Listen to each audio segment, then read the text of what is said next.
අර ඩාම් වෙනවා ඩූම් වෙනවා පොඩ පොඩ දන්නේ නැත්නම් ඕගොල්ලෝ කියන අර කතාව ආය බලනවා. ඒකේ වෙනම ෆීලිං එකක්. ඒක කියන්න අමාරුයි.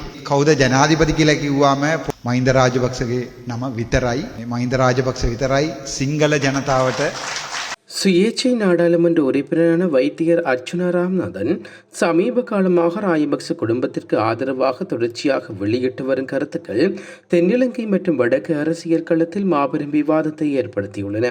மஹிந்த ராஜபக்ச மீதான பற்று, நாமல் ராஜபக்சவின் எதிர்கால அரசியல் குறித்த கணிப்பு மற்றும் அரசாங்கத்துக்கு விடுவித்துள்ள பகிரங்க சவால் என இந்த மூன்றும் அவரது அரசியல் நிலைப்பாட்டை தெளிவாக காட்டுகின்றன.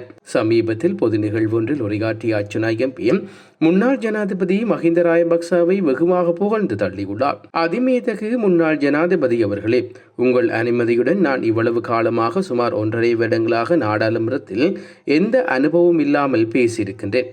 ஒருபோது நான் பயந்ததில்லை. ஆனால் உங்கள் முன்னால் பேசும்போது உண்மையாகவே அது ஒரு வித்தியாசமான உணர்வு. அதை விவரிப்பது கடினம். உண்மையாகவே நான் சிறு வயதிலிருந்து சிங்களம் கற்க வேண்டும் என்று நினைத்திருக்கின்றேன். நான் சிறுவனாக இருந்தபோது நமது அதிமேதக ஜனாதிபதி அவர்கள் தமிழ் பேசும்போது அந்த டாம் ரூம் என்று கொஞ்சம் கொஞ்சம் உங்களுக்கு தெரியாதா என்று சொல்லும் அந்த உரையை நான் மீண்டும் மீண்டும் பார்த்திருக்கிறேன். சிங்கள மக்களுக்கு ஜனாதிபதி மஹிந்த ராஜபக்ச மட்டுமே நான் எப்போதும் நாடாளுமன்றத்தில் சொல்வேன். நான் எனது இனத்தை மறக்க மாட்டேன். நான் தமிழனாக பிறந்தேன்.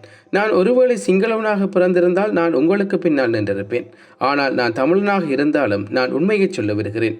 அன்றும் இன்றும் இனிவரும் காலங்களிலும் ஜனாதிபதி யார் என்று யாராவது கேட்டால் சிறு குழந்தைகள் தொடக்கம் முதியவர்கள் வரை சொல்வது அதிமேதகு ஜனாதிபதி மஹிந்த ராஜபக்சவின் பெயரைத்தான்.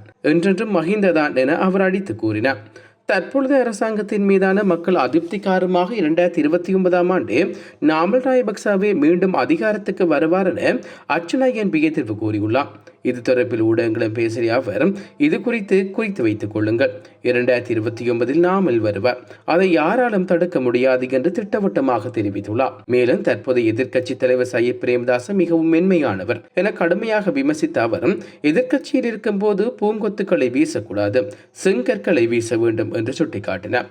தமிழக வெற்றி கழகத்தின் தலைவர் விஜய் அரசியல் எழுச்சியை தான் முன்பே கணித்ததையும் அவர் இந்த இடத்தில் நினைவு கூர்ந்தார்.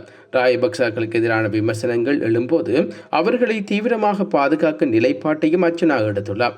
கடந்த 2025 ஆண்டு கொழும்பில் இடம்பெற்ற ஆர்ப்பாட்டம் ஒன்றில் பேசிய அவர் தற்போதைய அரசாங்கம் எதையுமே செய்யாமல் ஒரு வருடத்தை கடத்தியுள்ளதாக குற்றம் சாட்டினார். ரணில் விக்ரமசிங்கவை கைது செய்து 2 நாட்களையே விடுவித்த அரசாங்கத்துக்கு தைரியம் இருந்தால் மஹிந்த மற்றும் கோட்டபய ராஜபக்ச ஆகியோரை கைது செய்து பாருங்கள் என பகிரங்க சவால் விடுத்திருந்தார். யாழ்ப்பாணத்தை பிரதிநிதித்துவப்படுத்தும் ஒரு தமிழ் நாடாளுமன்ற உறுப்பினர் ராஜபக்ச குடும்பத்தை இவ்வளவு வெளிப்படையாகவும் தீவிரமாகவும் ஆதரித்து பேசுவது புலம்பிய தமிழர்களுக்கு எரிச்சலை ஊட்டியுள்ளது. அர்ச்சுனா எம்பியின் இந்த அதிரடி நகர்வுகள் வெறும் உணர்ச்சி பூர்வமான பேச்சுக்களா அல்லது எதிர்கால அரசியல் கூட்டணிகளுக்கான அத்திவாரமா என்பதை பொறுத்துத்தான் பார்க்க வேண்டும் என்று தெரிவிக்கப்படுகிறது. இதுபோன்ற செய்திகளை தெரிந்து கொள்ள யாழ் டிவி நியூஸ் சேனலை சப்ஸ்கிரைப் செய்து அருகே இருக்கிற பெல் பட்டனையும் கிளிக் செய்து கொள்ளுங்க. மேலும் இதுபோன்ற செய்திகளை உடனுக்குடன் தெரிந்து கொள்ள யாழ்டிவி.com எனும் இணையதளத்தின் வாயிலாக எங்களோடு இணைந்து கொள்ளுங்கள்.